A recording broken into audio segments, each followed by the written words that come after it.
डोसा म्हणला की आपल्या डोळ्यापुढे येतो तो म्हणजे मस्त असा वरून एकसारख्या रंगावर भाजलेला सोनसळी रंग, छान अशी त्यावर एक चमक आणि अति मस्त असा आतून जाळीदार वरून काहीसा कुरकुरीत. हा डोसा बघा ना, मस्त असा वरून कुरकुरीत आणि आतून पाहिली तर मस्त अशी त्याला जाळी पडलेली आहे. आणि या आवाजावरून तुम्हाला तर लक्षातच येईल की अतिशय मस्त कुरकुरीत असा आपला हा डोसा तयार झालेला आहे. हे असे एकसारख्या रंगावर डोसे तयार होण्यासाठी एक आपण खास ट्रिक पाहणार आहोत की ज्यामुळे मस्त असा एकसारखा रंग तर येईलच, बरोबरीने भाजी आणि चटणी हा पेज संपूर्णपणे पाहणार आहोत. नमस्कार, मी प्रिया. तुमच्या सगळ्यांचं खूप खूप मनापासून स्वागत. सर्वप्रथम इथे आपण डाळ आणि तांदळाचं प्रमाण या वाटीने मोजून घेणार आहोत.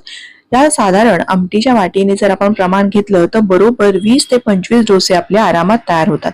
या वाटीने मी हे 4 वाट्या इतके तांदूळ घेतलेले आहेत आणि हे साधे अगदी जुने जाडे जे रेशनला मिळतात असे तांदूळ आपल्याला इथे वापरायचे आहेत. आता याच वाटीने बरोबर पाव वाटी इतकी चण्याची डाळ घालायची. याच्याने मस्त खमंगपणा येतो आणि रंग सुद्धा डोश्याला सुरेख येतो. अर्धी वाटी इतके जाडे पोहे घालायचे. याच्याने डोसा मस्त असा हलका आणि जाळीदार तयार होतो. इथे याच वाटीने बरोबर 1 वाटी ही मी उडदाची डाळ घेतलेली आहे आणि आपली नेहमीची जी उडदाची डाळ असते तीच घ्यायची. यामध्ये 1 चमचा आहे मेथीचे दाणे घातलेले आहेत. मेथीचे दाणे या डाळीमध्येच भिजायला घालायचे, हे मात्र लक्षात ठेवा. आता यामध्ये भरपूर असं पाणी घालायचं आणि स्वच्छ आपल्याला डाळ तांदूळ धुवून घ्यायची. या मेथी दाण्यामध्ये ना माझ्याकडून थोडेसे हे काळे मिरीचे जे दाणे होते ना त्याची सालं पडली होती, त्यामुळे तुम्हाला हे काळे कण दिसत असतील. आता ही डाळ स्वच्छ पण एकाच पाण्याने धुवायची, हे मात्र लक्षात ठेवा. आणि ती एका पाण्याने का धुवायची हे मी तुम्हाला पुढे जाऊन सांगेनच. त्याचबरोबर आता ही डाळ, पोहे आणि तांदूळ हे मात्र 3 ते 4 पाण्याने धुवायचे, कारण मी घेतलेले तांदूळ हे रेशनचे आहेत. रेशनच्या तांदळाला खूप काळसरपणा असतो, त्यामुळे 3-4 पाण्याने स्वच्छ धुवून घ्यायचे आणि यामध्ये भरपूर असं पाणी घालायचं आणि झाकून आपल्याला 4 तासासाठी बाजूला ठेवून द्यायचं आहे. आता सध्या उन्हाळा आहे, 4 तासामध्ये व्यवस्थित डाळ तांदूळ भिजतात. आता सगळ्यात पहिले आपल्याला उडदाची डाळ वाटायची आहे आणि उडदाच्या डाळीमधलं जे पाणी आहे ते सगळं मी असं ग्लासामध्ये काढून घेतलेलं आहे. उडदाची डाळ आपल्याला एकदाच धुवायची आहे, कारण त्याचं जे पाणी आहे तेच आपण हे डाळ आणि तांदूळ वाटण्यासाठी वापरणार आहोत. त्यामुळेच आपलं पीठ एकदम छान फर्मेंट होतं आणि म्हणूनच मी उडदाची डाळ एकदाच धुवायची असं म्हटलं होतं. आता ही उडदाची डाळ अगदी फाईन मस्त अशी मी वाटून घेतलेली आहे. आपलं क्रीम कसं फेटावं ना तसं हे इतकं मस्त अगदी क्रीमी झालेलं आहे.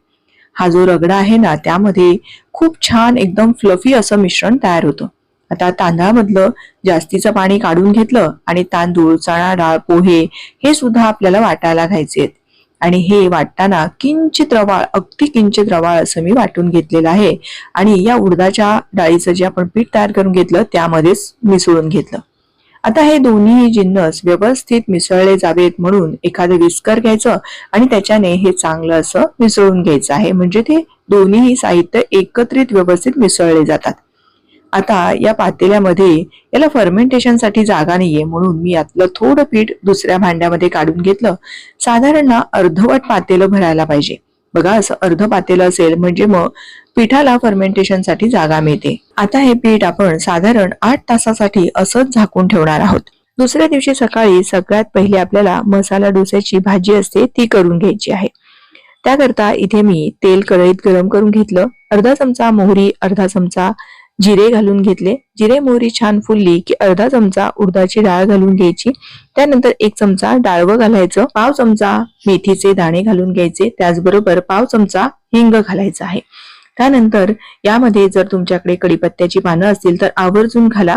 थोडीशी कढीपत्त्याची पानं घातली आणि मग बारीक चिरलेली मिरची आणि उभा पातळ चिरलेला कांदा यामध्ये घालून घ्यायचा आहे. आता हा कांदा आपल्याला चांगला असा परतून घ्यायचा आहे. कांद्याचा रंग बदलला नाही पाहिजे, पण कांदा छान असा ट्रान्सपरंट झाला पाहिजे किंवा मऊ झाला पाहिजे. कांदा पटकन परतला जावा किंवा मऊ व्हावा याकरता आपण यामध्ये चवीपुरतं मीठ घालणार आहोत. म्हणजे भाजीसाठी जेवढं मीठ लागणार तेवढं सगळंच आता मी या स्टेजला घातलं. त्यानंतर अर्धा चमचा हळद सुद्धा घालून घेतलेली आहे आणि मग आता हे चांगलं असं आपल्याला परतून घ्यायचं आहे. काही जण यामध्ये टोमॅटो घालत नाहीत आणि लिंबाचा रस पिळतात, पण मी इथे थोडासा टोमॅटो घालणार आहे कारण आमच्याकडे टोमॅटो घातलेली भाजी खूप आवडते. तुम्ही एकदा तरी या पद्धतीने हवं तर करून पहा. अगदी बारीक चिरलेला छोट्या आकाराचा टोमॅटो घालायचा. आपण मीठ आधीच घातलेलं आहे त्यामुळे टोमॅटो पटकन शिजतो. टोमॅटो बघा अगदी छान मऊसूत शिजला की मग यामध्ये फोडणीमध्येच आपल्याला थोडीशी बारीक चिरलेली कोथिंबीर घालायची. कोथिंबीर अशी फोडणीत घातली ना की तिचा स्वाद आणखीन छान येतो. त्यामुळे कायम लक्षात ठेवा थोडीशी तरी कोथिंबीर अशी फोडणीमध्ये घालून घ्यायची आहे.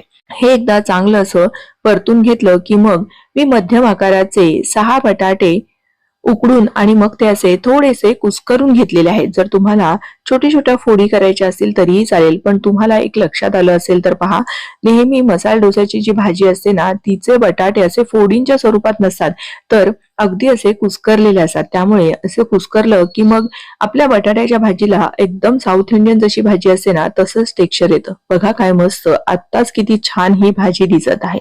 अगदी जर बटाटे कोरडे वाटत असतील तर थोडंसं पाणी घातलं आणि मग एकदा परतून घ्यायचं. पुन्हा आपल्याला झाकण ठेवून मंद आचेवर फक्त मिनिट 1.5 मिनिटाची वाफ घ्यायची आहे. म्हणजे जे आपण मसाले सगळे घातलेले आहेत ते सगळे या बटाट्यांमध्ये मुरले जातात.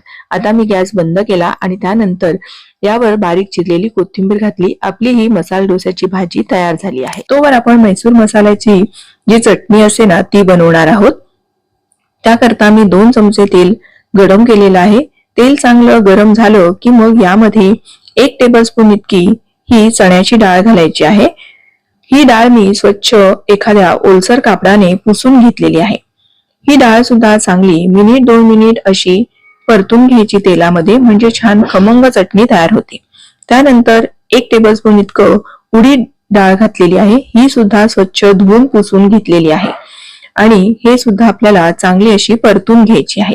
दोन्हीही प्रकारच्या डाळी चांगल्या परतून घेतल्या की चटणी छान खमंग होते. आता यामध्ये सुक्या लाल मिरच्या घालायच्या आहेत. या मी बेडगी मिरच्या घेतलेल्या आहेत. या मिरच्या थोड्याशा अशा तोडून घालायच्या की जेणेकरून त्या तेलामध्ये ना व्यवस्थित आपल्याला परतता येतात. मी इथे ह्या मिरच्या भिजवल्या नाहीयेत, पण जर तुम्ही भिजवून घातल्यात ना तरीही चालेल.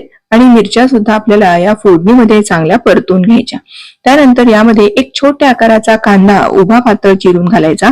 4 ते 5 लसणाच्या पाकळ्या आणि 10 ते 15 ओल्या खोबऱ्याचे तुकडे घालून घ्यायचे आहेत. आणि हे चांगलं आपल्याला परतून घ्यायचं आहे. साधारण कांदा ना अगदी छान मऊसूत शिजेपर्यंत परतायचा आहे.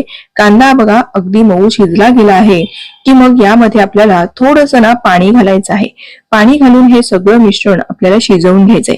आपण या मिरच्या भिजायला घातल्या नव्हत्या आणि जर त्या तशाच वाटल्या तर मग त्या अगदी बारीक होत नाही, पण शिजल्यानंतर छान बारीक होतील म्हणून हे आपण यामध्ये पाणी घालून शिजवणार आहोत. अर्धा चमचा हळद, पाव चमचा हिंग घालून घेतलेला आहे आणि या नुसत्या मिरच्यांनी ना चटणीला छान लालबुंद रंग येत नाही म्हणून काश्मीरी मिरचीचा लाल तिखट 1 चमचा इथे घातलेला आहे. चवीपुरतं मीठ घालायचं आहे. त्याचबरोबर काही कढीपत्त्याची पानं घालायची. कढीपत्त्याशिवाय साऊथ इंडियन पदार्थ तर होतच नाही, त्यामुळे थोडी तरी कढीपत्त्याची पानं घाला, याचा स्वाद खूप छान येतो. आता झाकण ठेवायचं आणि साधारण मिनिट 2 मिनिट हे अगदी मंद आचेवर आपल्याला चांगलं असं शिजवून घ्यायचं आहे. मिश्रण आपलं चांगलं शिजलं आहे बघा. यातल्या या ज्या आपण मिरच्या आहेत ना त्या अशा छान मऊ झाल्या पाहिजेत, म्हणजे त्या मिक्सरमध्ये अगदी व्यवस्थित वाटता येतात. आता मी गॅस बंद केला. गॅस बंद केला की मग थोडीस आपल्याला चिंच घालायची. याच्याने चटणीला छान आंबट तिखट अशी चव येते. आता हे सगळं मिश्रण गार होऊ द्यायचं. गार झालं की मग आपण हे एका मिक्सरच्या भांड्यामध्ये घालून अगदी चांगली बारीक अशी चटणी वाटून घेणार आहोत. बघा आपली ही म्हैसूर मसाल्याची चटणी बनवून तयार झालेली आहे. आता आपण डोसे तयार करायला घेऊ. डोस्याचं पीठ छान असं झाकणाला लागेपर्यंत फर्मेंट झालं होतं. यामध्ये चवीपुरतं मीठ घातलं आणि बरोबरीने डोस्याला छान असा सुंदर सोनेरी रंग येण्यासाठी 2 चमचे साखर घातली आणि या पिठाची जाळी मोडू न देता हलक्या हाताने हे एकदा चांगलं असं मिसळून घेतलं. आपलं हे डोश्याचं पीठ तयार आहे. आता आपण डोसे तयार करायला घेऊ. इथे मी बिडाचा तवा तेल लावून चांगला कडकडीत बघा धूर येईपर्यंत गरम करून घेतला.